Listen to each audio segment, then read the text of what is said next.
Meeple Nation Podcast, episode 474. Top 5 Gateway Games. Welcome, citizens, to Meeple Nation. Grab your favorite beverage, pull up a chair, warm up those dice, and join us at the game table as we discuss board games and the board gaming world. Each week, the hosts of Meeple Nation share their love for board games and the amazing memories that come from playing games with some very outstanding people. Let us now join our hosts in their natural habitat, the game table. We are the hosts of Meeple Nation. I'm Nathan Howard. I'm Dave Holliday. I'm Mogan Howard. I'm Andy Holliday. And I'm Douglas Stewart. Meeple Nation. Chords were just twangled. That word's almost as good as Virgie. Virgie's good. Virgie's pretty good.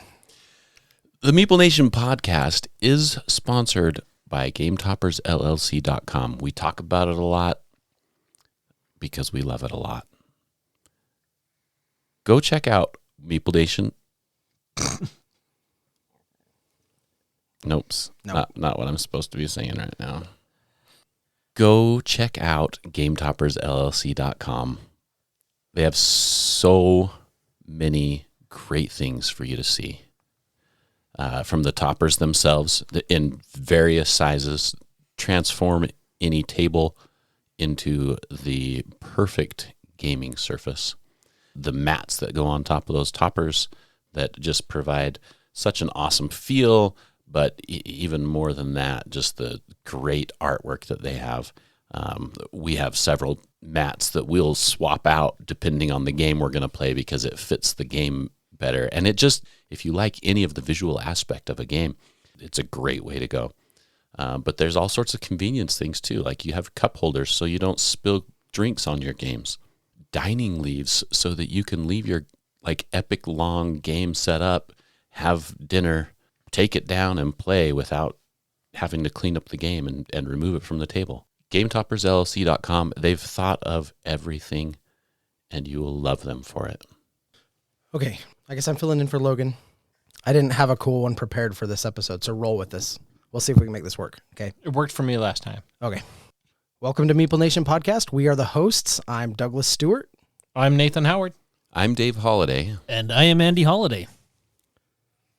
So tonight we'd like to play the first ever game of Meeple Nation Jeopardy live on the podcast. Tonight's game only has one category. The category is incredible board game websites. MeepleNation.com. We haven't even selected a point value yet. For 100. Okay, chime in after you've heard the question. Sorry, Alex. Okay, for 300 points. This incredibly attractive board game website. Andy. Who is Nathan Howard? You just said incredibly attractive, so. I'm not a website. I beeped before he said website. Sorry. Well, is he correct or is he wrong? So that was not the answer to the actual question, but I will give half points because you did get the attractive part right. Yes. It's the beard. You can chime in still, Nate. Okay, now for the rest of the question. This incredibly attractive board game website features blogs. Beep, beep. What is MeepleNation.com? We'll have to add some sound effects, but ding, ding, ding, ding, ding. Yes, that's correct. It's MeepleNation.com. All right, for 400 points. This amazing board game website features photos and bios of its members. Boop, boop, boop. Andy. What is MeepleNation.com? Ding, ding, ding, ding, ding, ding. Yes. Was that one for 400? Yes, it was. Okay. And for 500 points, you can reach the creators of this incredible board game website by emailing them at meeplenation@gmail.com. Boop, boop, boop, boop. Dave. What is, I forgot the question already. What is MeepleNation.com? Ding, ding, ding, ding, ding, ding, ding. Correct. Was that a question? All right. So far we've got Dave in the lead with 500 points, but we're moving on to our daily double. That's right, everybody. It's time for the daily double. Yay. You can support this fantastic board game website. Patreon.com/Meeple_Nation. You got it. Hot dog. And coming from last place to first is Nathan. You are our winner. Woohoo! Your prize is a lifetime subscription to MeepleNation.com. Lucky 7 out of 10 doctors agree. It is good for the soul. I'm sure there's some usable content in there somewhere when we cut it all down. This week we are not talking about Jeopardy, even though that was probably the funnest Jeopardy game I've ever heard or participated in. We actually had a great recommendation from Monique when we were going to talk about our top 5 gateway games. This was a great suggestion from her. So what qualifies as a gateway game? Something that's simple to teach, easy to learn, fun to play, and has a high level of replayability. Most of these games are going to be fairly lightweight because they're gateway games, right? And they're not going to be 4-hour long games, typically. Lighter weight games, shorter time, easy to play, easy to learn, gateway games. So our top 5 lists. Let's start with Nathan. My number 5 is King Domino. King Domino is a great domino placing game.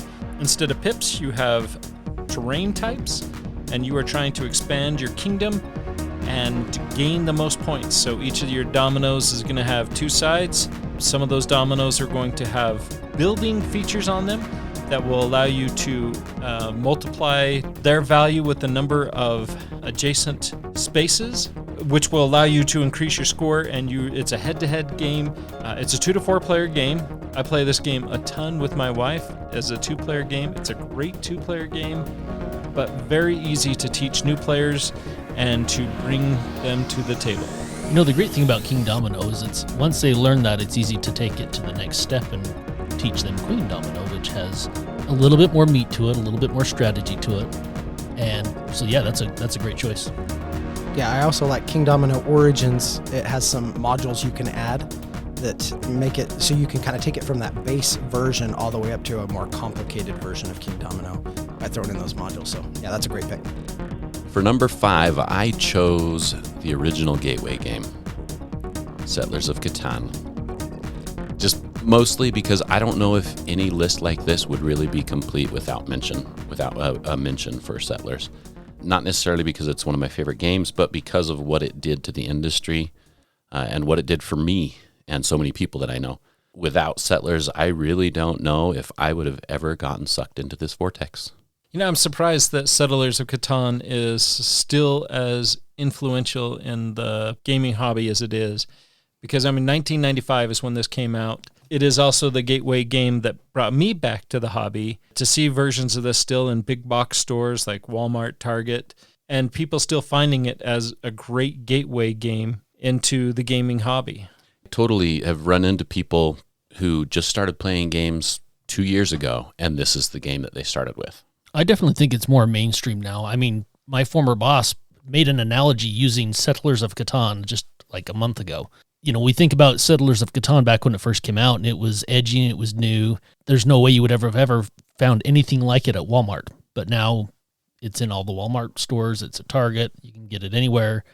And most people know about it. I think it's fairly mainstream, and I agree. It is interesting that it's still one that can get people excited about gaming. That's not the original Parker Brothers games. It has a little bit more strategy to it, a little bit more meat, and just is different than what else we were all used to growing up. So mine. Did you have a comment, Doug? I'm trying to think about how to say it really concisely. Yeah, I like what you said about it, what it has done for the industry, Dave. I think that's absolutely true. I haven't actually gotten a physical copy of Settlers of Catan to the table in years. It's probably been 5 or 6 years since I've actually played this game. But I do have a copy of it sitting on my shelf, and I can't really imagine my game room without it. So, yeah, I agree. Last thing I just want to mention is we'll put a pin in it, as I just want to figure out how it's edgy. We'll discuss that later. We can discuss it now. It's edgy compared to Monopoly. You look at a lot of those old games that Parker Brothers released, and a lot of them are very much that take that Settlers of Catan change that, right?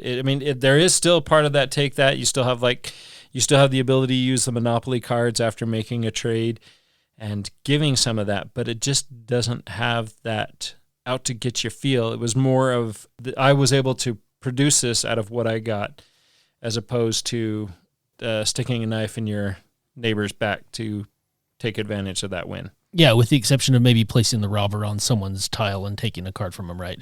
So my number 5, in fact, when I compiled my list, I kind of tried to pick games that I still enjoy playing that would be considered gateway games, because for me, that means they've kind of stood the test of time as far as replayability goes. And so my number 5 was the DC Deck Builder. This game was probably responsible for my kids' love of board games. How I introduced them to the more complicated games that strayed away from Chutes and Ladders and Candyland and Sorry and all the games I would play with them when they were young and couldn't necessarily understand unique game mechanics of deck building or whatever else. So once they got old enough, this was what I introduced them to. And I know that, especially for my oldest daughter, Amara, I've said it before, she probably loves board games more than I do. And this was her gateway game. This one and probably my number 3. Yeah, that's awesome. It was the same for my youngest son, Brigham. He loved this game. This was one of the games that really lit the fire for him. So yeah, that's a great pick. So my number 5, and I'm going to preface this really quick by just saying, when I think about gateway games, when I think about welcoming games, I think that it's really important as seasoned players that we understand the audience, right? We understand the person we're trying to welcome into the hobby or give this sort of gateway experience to. So it was a little bit hard for me to pick like a 5 through 1 to order them, because I think they all achieve different things. And I think depending on who you're teaching the game to, they're all going to be successful in different ways. Now, I have numbered them generally, but I also think that understanding your audience is really important with all of my picks. And that's kind of how I had structured my list here a little bit. So my number 5, I went with Foundations of Rome. This is going to make a lot of people laugh. This is a huge box game, right? And a lot of new players, when they see it, they're going to look at that box and they're going to cry, right? It's like, no, this isn't what I signed up for. Don't pull that big box out. I don't want to be here all night. This isn't the game I want to play. But here's the thing about Foundations of Rome. The game is incredibly simple to learn and incredibly simple to teach. I can pull this off. You take the box off. You slide all the trays out. I can hand everybody a tray. I can teach this game without the modules and expansion, so just in its base format. I can teach this in 5 to 7 minutes, and we can have it all wrapped up in an hour. And I know that that's possible because I've done it a number of times. In fact, one of the groups that I introduced this game to, right after we had gotten done playing it, they are not gamers. They don't play a lot. They have maybe a couple board games in their closet. They actually jumped on and ordered a copy through the second printing. At the time, they were running the second printing, of Foundations of Rome, and they went on and purchased multi-$100 copy of Foundations of Rome because they loved it that much. This has incredible wow factor. You got all these miniatures. You're building Rome out in the middle of the board, but the play is very, very simple. You're just trying to collect land. You're putting your buildings out there, and you're going to score points based on your buildings and your population. If you have a player that you want to introduce a game to and you want to make them feel like they are playing a big, bulky hobby game and something that has a lot of wow factor, something that'll really blow them away and have some incredible table presence, I think Foundations of Rome is a fantastic pick. And the gameplay absolutely fits into a gateway category. My first experience with this game was seeing it at SaltCon recently, because it was one that I had overlooked when it was kickstarted. But yeah, you look at the box looks huge, and I was watching some people play from a distance. I was very much intrigued, and that's something I'm looking forward for you to teach me that game and give that a play. Yeah, very much looking I think you'll love it. I really do. I think you'll love it. There is absolutely no doubt that it is one of the most overproduced games on the market, but that overproduction is just so fun. All right, my number 4 is Hive. I know I've been talking a lot about this lately, but Hive is a great 2-player game. However, if you include the Mosquito, the Ladybug, and the Pillbug expansion, the game elevates. The strategy is very much increased when you add those expansions. The game is very tactile, a large chunky tiles that you're moving and immerse yourself into the feel of it, right? It's a very tactile game, but very simple. Each bug has a certain pattern that you're trying to move, and you're just trying to surround your opponent's queen bee. Simple, like teaching somebody chess, where your pawn moves this way, the rook moves this way, the knight moves this way.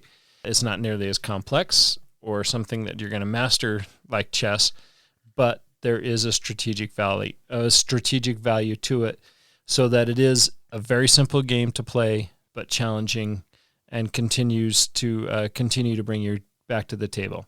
And it's 2 players, allows you an intimate gaming experience with somebody. So that's why Hive made my number 4. Yeah, Hive for me falls into that category of game where it's easy to learn and hard to master.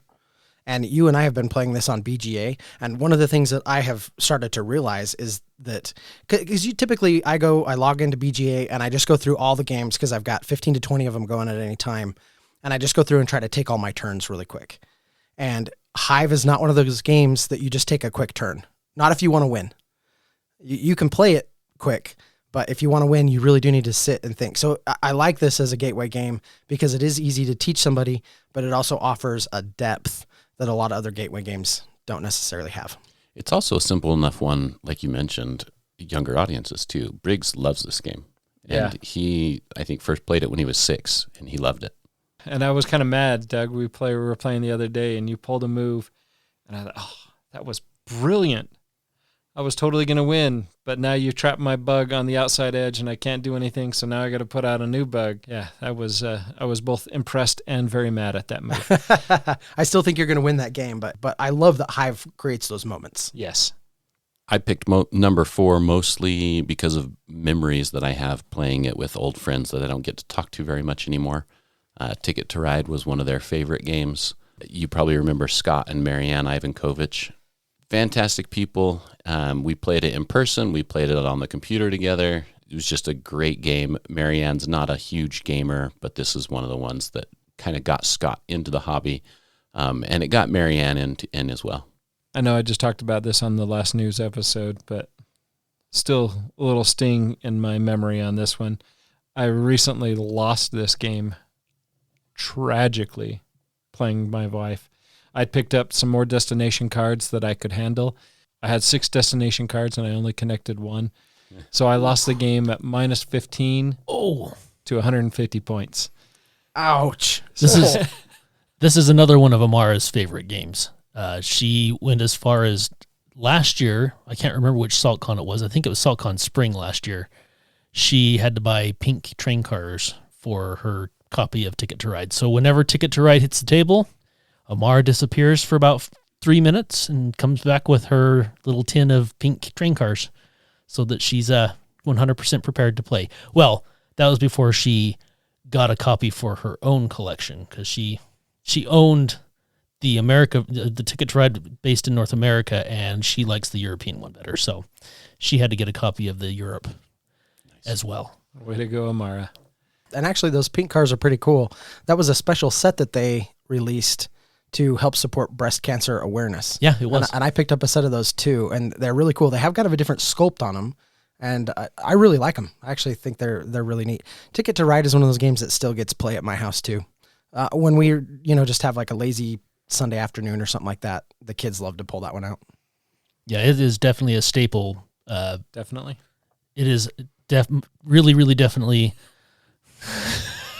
It's like really, really definitely a great staple. Great. It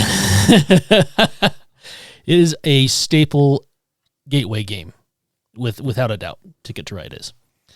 My number 4 is Ohanami. Nathan, you introduced me to Ohanami a couple years ago, and we were using it as kind of a filler game as we were waiting for people to show up or deciding what we wanted to play. Typically is when we were waiting for people to show up to game night. It has become a game that hits the table arguably more than any other game I own. I would say, as far as when we get new players that come over to the house, in particular when we had a widow come and play games with us when my mom had come over, and she had just recently lost her husband too, same as my mom. So we had invited her to come over and play games. And that was the first game we kind of introduced her to. The reason why I had chosen that game was just the fact that it's not overwhelming. They're just cards. The art is pretty. I mean, the cards are beautiful, but they're not flashy. They're simple. It's just a very simple game, but still a lot of fun to play. And not difficult to understand or anything else. And she ended up having a lot of fun and has since spent time with my mom, not necessarily coming over for game night, although she has voiced the desire to do so. As far as Ohanami is concerned, once again, like I said, it has kind of stood the test of time. It's one that I'm always willing to play. It plays super fast, and we can play it in 10, 15 minutes. It's really not that hard to shuffle the cards and play again, and it's just as fun the second time around, right? So as far as gateway games, this one is definitely a staple gateway game at our house as well. I completely agree with Ohanami. Just last Saturday, I was playing games with my friend Matt, and he said, hey, you guys have talked a lot about that on the podcast. I'd really like you to teach that to me. He hadn't played it yet. So we busted it out. I shuffled the cards, and while I was shuffling, taught the game, showed him the scorecard and how the game scores, and we played a game in like 10 minutes. And when we were done, he loved it. He's like, yep, I got to go get a copy of that. Yeah, this is a great game. I've played it over 55 times. It's a perfect game, I think. My number 4 is a game called The City. Now, The City is one that I have more recently added to my list of gateway games. Haven't played this one for a really long time, but I've already seen a lot of success teaching this to new players. I think this is a really good game to introduce to people who are already familiar with just card games in general. If you're teaching a game to people who are familiar with just simple take a deck of cards style games, this one works really, really well. I really like how with The City, players are only assessing the cards that are in their hand, right? You don't have like a central board. There's no market.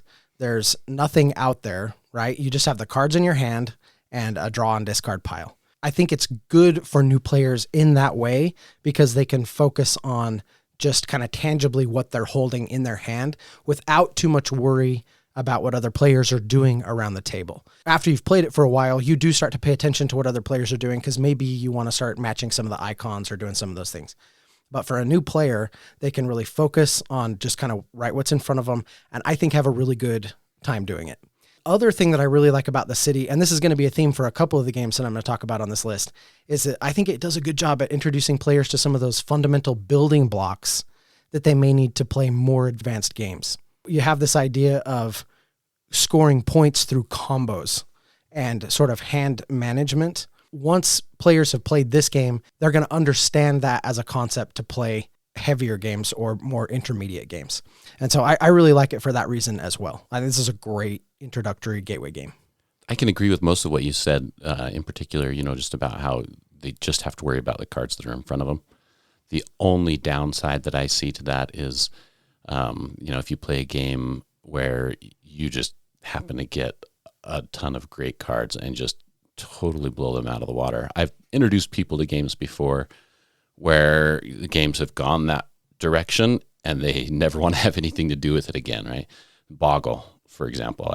A lot of people, they're like, yeah, never playing games again, right? Like, and I think of that in particular because me and Nathan have been playing Jump Drive, which is essentially the same game, but in space, right? But more fun.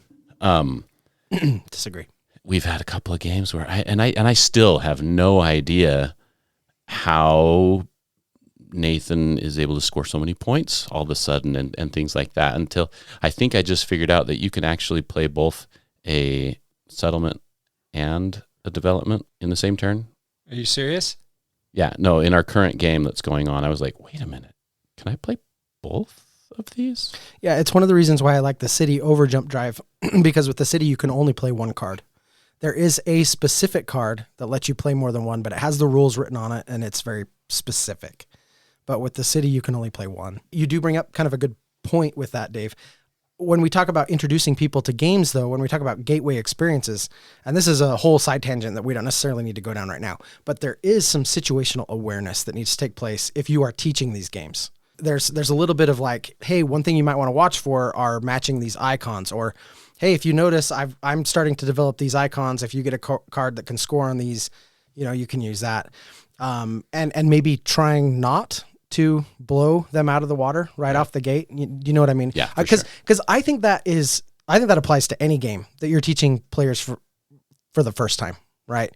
If they are experiencing this and you as a seasoned player know how to beat them, which typically you will, if you've played it a significant amount of time, they're not going to have a good time playing that game, no matter what it is. I think that depends on the players, like saying that, helping them out. Hey, maybe you could do this or whatever. That is one of my wife's pet peeves with playing games. She hates it when people take her turn for her or really even try to help her. So when I teach her games, we play like 2 or 3 rounds and then we start over so that she understands everything. That's the worst thing I could do, is say, you should do this on your turn. And then she's like, well, why am I even playing? You're just taking my turns for me. And I get that. But again, situational awareness. For sure. Right? Absolutely. Knowing your audience. That's such a big part of gateway welcoming games. Yeah, that's true. All right, we're on to number 3, Nate. My number 3 is Quacks of Quedlinburg. Quacks is a great game. It introduces that press your luck, which is very enjoyable to games, I feel. And you have the strategy of what ingredients that you're going to put into your bag as you do that bag building to try to advance your potion as far as you can. I feel as you combine these elements, you really open up the doors for such a great experience. And for me, I think just kind of going off of what you talked about with being aware of the other players is developing that experience and having fun with a game is what really cements somebody's desire to play some more games. And Quacks of Quedlinburg, I think, brings that in very easily and allows new players to find joy, and find frustration in busting and being able to and not have it ruin the game, but be able to go for the next round and try to improve their ability to draft and their ability to choose when to stop, just involve them in the game. And I think Quacks of Quedlinburg just brings that out tenfold. Yeah, the Quacks of Quedlinburg is it is an awesome gateway game. My cousin Max introduced me to the Quacks of Quedlinburg. It was up at our family reunion. It's the first time I played it. And I found out that my aunts really, really enjoyed playing this game and would just play it for hours. And I was shocked, to say the least. There's no way I would have imagined that they would, in any way, shape, or form, be interested in playing a board game. And the fact that this was one that they not only were willing to play, but would play over and over again for hours, I thought was awesome. It's another one that I introduced to my kids, and I even can get my son, Carson, he has special needs, and I can even get him to play. I mean, he cheats like crazy, but he really enjoys playing it, and it's simple enough that he can figure out, okay, I'm pulling this out, I know where to place it. He can count out the spaces in his pot. He needs a little help understanding what the tiles do, but the basics of the game as far as the bag building and pulling out tiles and everything, he gets. What a phenomenal gateway game. I think pressing your luck is something that people just have fun with intrinsically. It's just a fun thing in general when you're, playing a game or that kind of thing. And it's something that people just sort of instinctively are going to have fun with, if that makes sense. Viva Las Vegas. Yeah, baby. But I also love Quacks because it offers tons of depth for the hobby gamer as well. Yeah, for sure, especially with the expansions that are available. Adds a whole new element and dimension for the Quacks of Quedlinburg.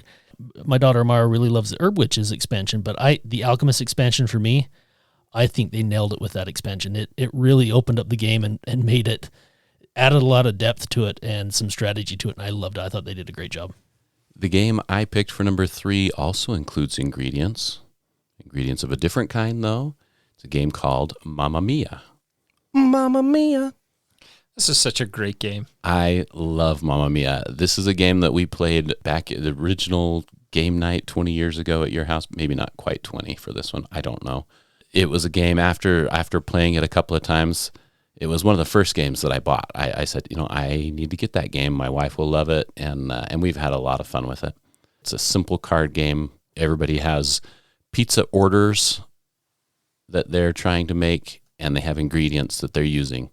You have a handful of cards. Those are the 2 different types of cards that you're going to have. You have a hand of 7. Everybody plays their ingredients into a center stack, and then you play your orders into that stack as well, and you hope that by the time you flip over your order that there are enough ingredients there to make that pizza and complete it.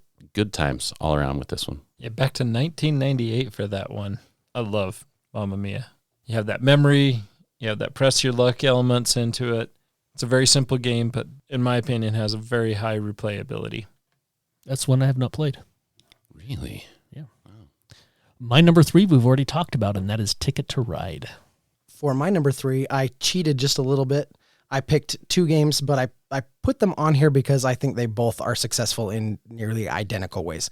I think you can go with either one of these. Trails of Tucana or Silver and Gold. Both excellent games. Yeah, and they're both flip and right, which is roll and write adjacent. The idea that you're rolling dice and then using the results of those dice to put something on paper. This dates back to the early days of something like Yahtzee. You're doing essentially the same thing with both of these games, except instead of rolling dice, you're just flipping cards. And in Trails of Tucana, you're building trails through the jungle trying to connect villages. And in Silver and Gold, you are kind of Tetris style filling in little islands to try to score points. Both of them, incredibly easy concept. And I put these on here because, honestly, I have just had so much success teaching both of these. And I need to start taking commissions for sales on these, because you have no idea how many times I have taught both of these games and people have had them added to their cart on their Amazon app on their phone before the game even ends. They were pulling Sarah's. Yeah.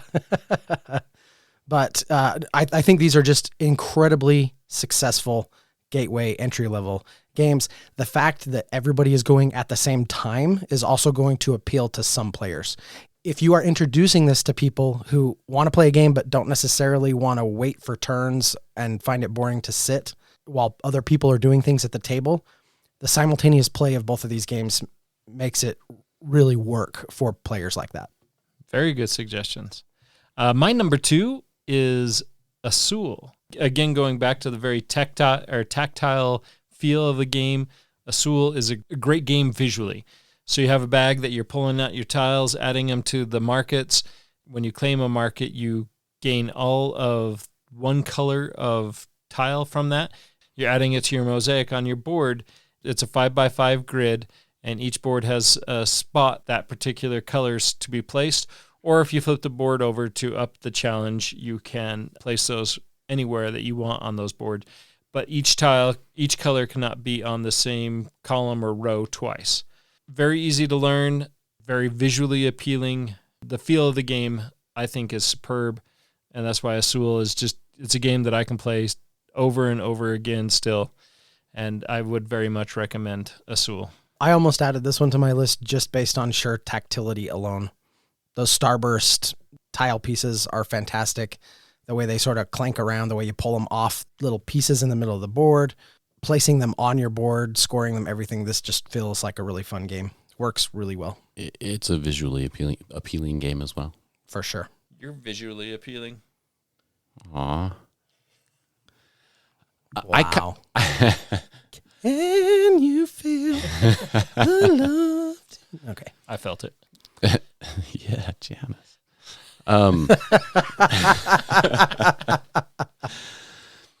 I kind of cheated a little bit for number 2. I don't know. Most people, when you listen to this, you're going to hear me number 2 and you're going to be like, wait, what? But there's a reason behind it. I chose Descent 2nd edition specifically. I was trying to come up with games that we have introduced people to that have made them decide, okay, yeah, I can enjoy this, you know. And we have a friend, one in particular, who loves the role-playing. Well, he doesn't love the role-playing part of role-playing, but he loves role-playing games. He hates board games, like more than anybody I've ever met. His line all the time is, you know why they're called board games? Right? I'm sure you can guess the answer.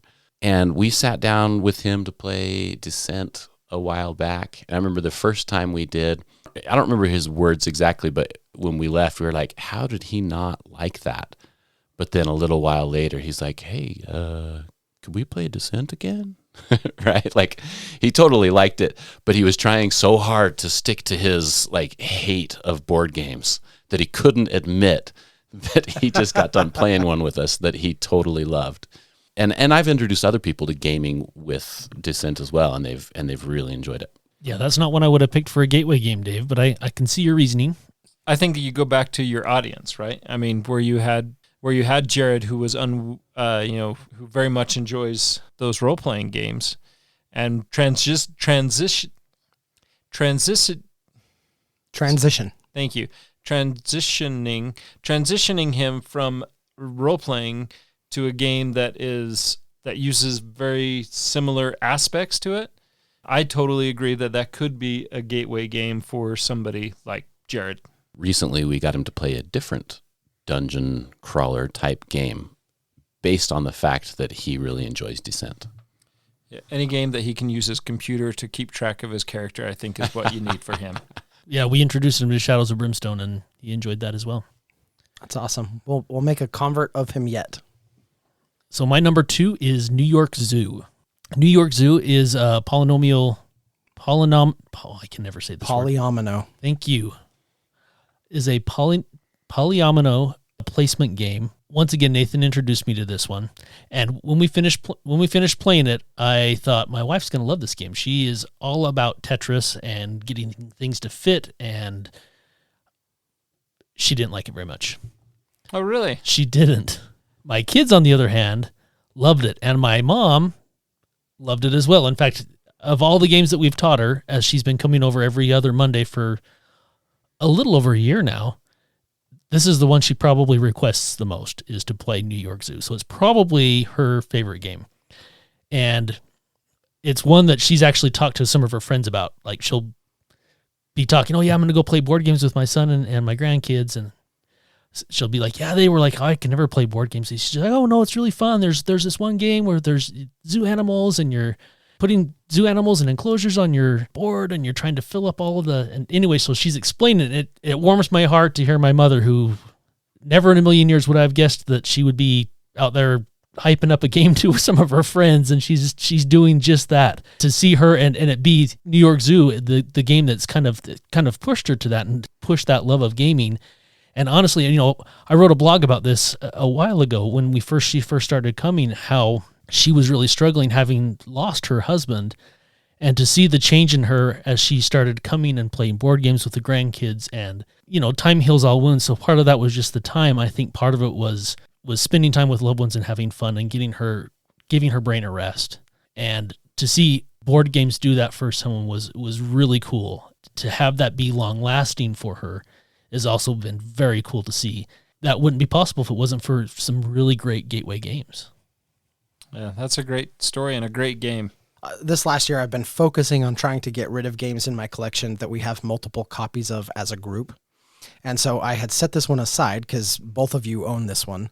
I was going to cull it from my collection, knowing that you both had it. I really like the game, but just knowing that you had it, I was trying to get rid of it. Amberly came down and saw it on the cull pile, and she pulled me aside and she was like, absolutely not. You will not get rid of this game. We will absolutely keep this game. And if you don't want it, I will buy it from you. I will add it to my personal collection. You will never get rid of this game. So yes, New York Zoo, it is a really good game and the kids love it. It's a great gateway pick. It might be one of those games that both of Andy's daughters also own. Yeah, it would not surprise me. It's not, surprisingly enough. Oh. Yeah, for now. I was going to say, yet. My number 2 pick is a game called Deception Murder in Hong Kong. I put this one on the list for a number of key reasons. First of all, it is a great game. Second, it is easy to teach. If you have a seasoned player or someone who knows the game well play the forensic scientist, who's kind of the one who gives out the clues, then teaching how to play the game to the rest of the players at the table, and in particular new players, is relatively simple. It's an easy concept to grok. Players, I think, kind of intuitively pick up on what's going on. You're trying to solve a mystery. You're trying to find the murder weapon, and you're trying to find the key piece of evidence. I also put this on the list because it handles a higher player count. I think that it's really important to have a good game that will handle higher player counts. That isn't necessarily a party game. I'm not much of a party gamer, but I really think that people who like party games will really enjoy Deception Murder in Hong Kong.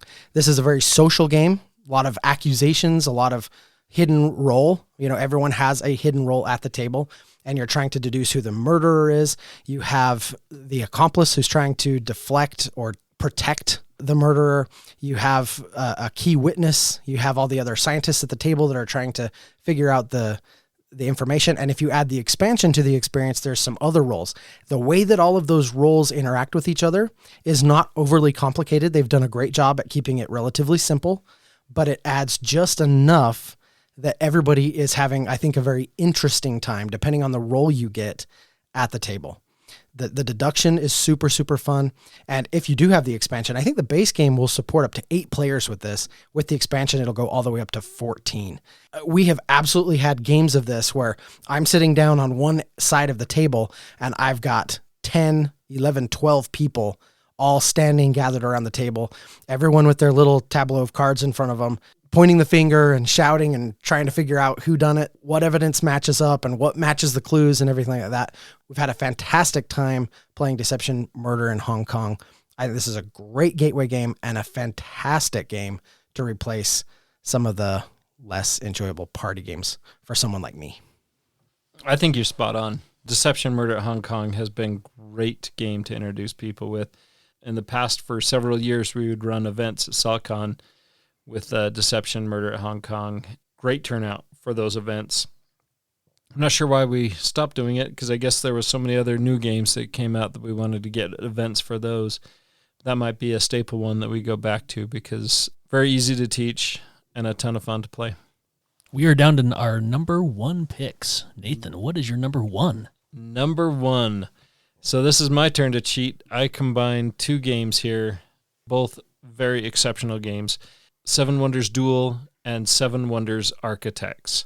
Personally, I've decided I like Duel maybe a little bit better. It's new to my tabletop, and I'm very excited to play it. And maybe that's just because it's new, but I very much like the challenge that 7 Wonders Duel provides.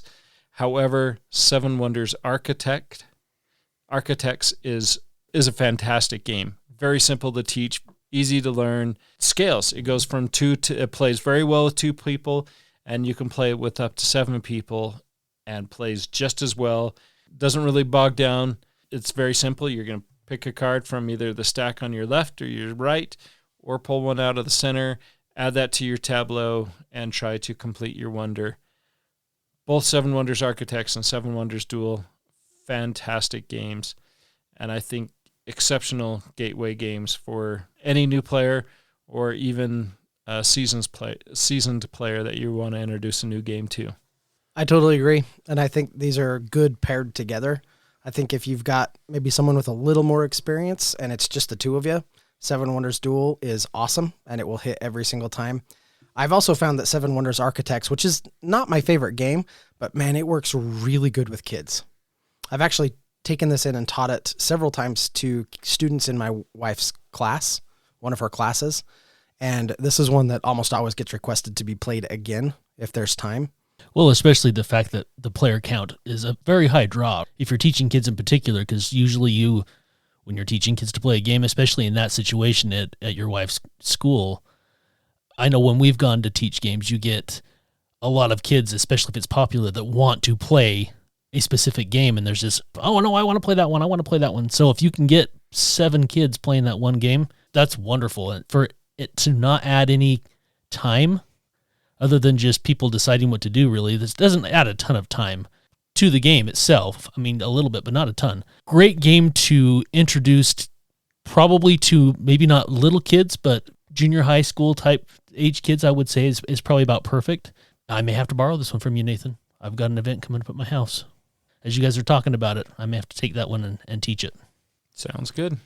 The top game on my list is kind of a special game for me. Dominion, simple game to teach. I've used it in many occasions, but for me, I think the reason why it was easily the top one is because we taught to our oldest son Dalton when he was a teenager, pulling away, making stupid choices. One of the ways that we were trying to draw him back, and it was the only game that we could ever get him to play with us. We tried introducing him to a lot of them, but this one he enjoyed, and so this is one that we could use for that. I didn't know how much he liked the game until he was in juvie, and he just wanted us to bring this every visit. So twice a week we played Dominion with him when we visited him. And now that he's in big person jail, he has actually used some of his commissary money to buy decks of cards, and then he's taken paper, cut the paper to fit the card, toothpaste to glue the paper to the card, written the Dominion, the costs of the cards, the name, basic info that he needs to be able to play the game. So he has created his own Dominion game that he can play in jail, and he's introduced different cellmates and things to it, and been an awesome game. I love Dominion. That's a good choice, Dave. I mean, there's a reason there's like 14, 15 expansions for this, and they just keep going. I mean, every now and then you hear rumors of them announcing like, no, really, this is going to be the last one. This will be the last Dominion expansion. But they all are so successful, they just keep making them. It's a great system. Again, I go back, not to sound too repetitive, but I go back to it is one of those games that is easy to learn, hard to master. And if you do pick up some of those expansion boxes, it offers a really incredibly deep bench of cards to draw from for seasoned hobby players. In fact, we just busted this one out at Andy's house the other night because we hadn't played it for a while. We just randomly picked a couple of expansions, used the randomizer cards to throw a bunch of stuff together. Had a fantastic time playing that at game night. I would say the only caveat is you do kind of need to avoid certain setups, or maybe when you're introducing it to new For people. sure. Absolutely true. Or just avoid alchemy altogether. So my number one we've already talked about, and that is the Quacks of Quedlinburg. Still a great game. It really is. Yeah, nothing changed between then and now. That's a great pick. Yeah. And now, for the number one game on the list of the number one host, Doug Stewart. The host with the most. Wow. Ooh, No pressure. I'm just reeling over here. This is a newfound title for me. Wow, you guys are so kind. No, definitely not the number one host, but my number one is Century Spice Road, or I prefer Century Golem Edition. This has become my number one gateway game to teach new players of all time. I used to use games like Azul or Ticket to Ride when I was teaching games to new players, and those were successful in their day. To me, Century Golem Edition, I'm just going to call it Century, has replaced those as just a wonderful, wonderful gateway game. I think it works so well because it has incredibly simple actions for players to take. So when you're teaching the game, you hand them their starting cards, you lay everything out, you kind of introduce it, and then you just tell them, okay, you can play a card, you can take a card, you can buy a card, or you can pick up your cards. And that's it, right? You're going to pick an action, and you're just going to go. I also will go back to something that I was talking about earlier with kind of these building blocks, right? These fundamentals. I really like that Century introduces resource management and hand management and kind of some simple combo building, things like that, that will introduce players to some of those building blocks when it comes to playing more difficult games or moving into kind of intermediate level games. The fact that the turns are so fast at this, you have no idea how many times we've been playing this at the table, and a new person who we're teaching this to will take their turn, and then the other people at the table, the other 2 or 3 people at the table will take their turn, and then you're like, okay, it's your turn again. And they're just like, whoa, my turn again already? That's awesome. I love this, because it's so snappy. It just goes. You just go around and around and around the table. Right at the first, it might be a little bit slower. Once everyone gets into the groove, the turns just fly around the table. By the time this ends, everybody's really into it. Brains are kind of burning. Everyone looks up and they're like, no, it ended. I was so close to yada, yada, yada, whatever. And it just kind of leaves you with that feeling of wanting more. This is another one that multiple times I've taught. I've had people with it already added to their cart before the game ends. This is a great one, I feel, to teach kids as well. Mostly because I think the simplicity of it, but yet to contradict myself, a little bit of complexity of it. is a really good way to teach some critical thinking skills for kids. I know when I first started introducing games to my kids, my oldest daughter Amara, I know I've talked a lot about her on this episode, but she has some learning disabilities. When we would first start playing games, she really struggled on. She loved to play them, but she really struggled on grasping the concepts and understanding what to do. And we had to help her out a ton on what things she could do on her turn. And to see her now, and you explain the rules, and she goes to learn those critical thinking skills. I don't think she would have been able to think ahead and have those abilities that she now has if it wouldn't have been for board games. And games like Golem, the Century Golem, Century Spice Road, are a perfect example of that, of games that will teach you to, in particularly those combos of those cards. Okay, I need to play this card to get these, and then after that, I need to play this card to get this. Oh, or I probably ought to take that card because that's going to work well with the cards I have in my hand. Or when to rest and get the cards back to your hand. What a phenomenal game for that alone, much less just introducing the gaming hobby to players that are new. Yeah, absolutely. And then just really quick, I'll also mention this has a high tangibility. This is why I like the Golem edition, because it has those really fun, big chunky sort of gemstone pieces that you're grabbing and moving around. The metal coins, the large oversized cards. The tangibility on this is also really, really good for new players. And yes, I used really, really, and yes, it's staying in there. You are the host with the most. I think you meant it sounds great. That's great. So we appreciate Monique with this suggestion of a top 5 list. If you have any top 5s that you feel we should talk about, please reach out to us at meeplenation@gmail.com, or better yet, join our Facebook group, Meeple Nation Off Air, and join the discussion there. Many of these discussions take place there before they reach the podcast. There's nothing more we would like than to have you be part of that discussion. Until next time, we'll see you introducing more players to amazing games at the game table. Thank you for listening and being a part of Meeple Nation. If you would be so kind as to follow, subscribe, share, and rate or review this podcast, it really helps to spread the fun.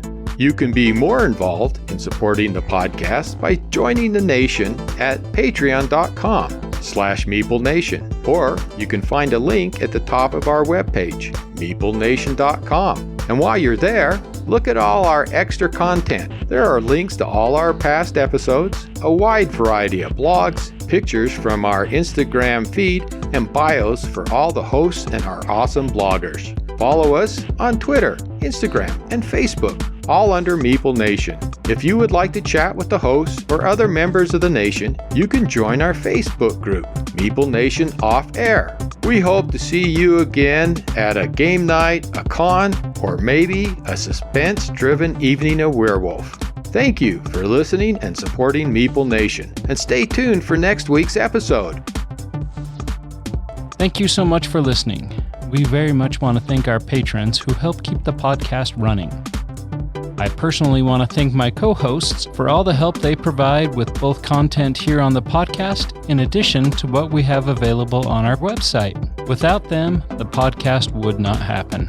If you too would like to support the podcast, you can join the nation at patreon.com/Meeple_nation. Or you can find a link to Patreon at the top of our webpage, meeplenation.com.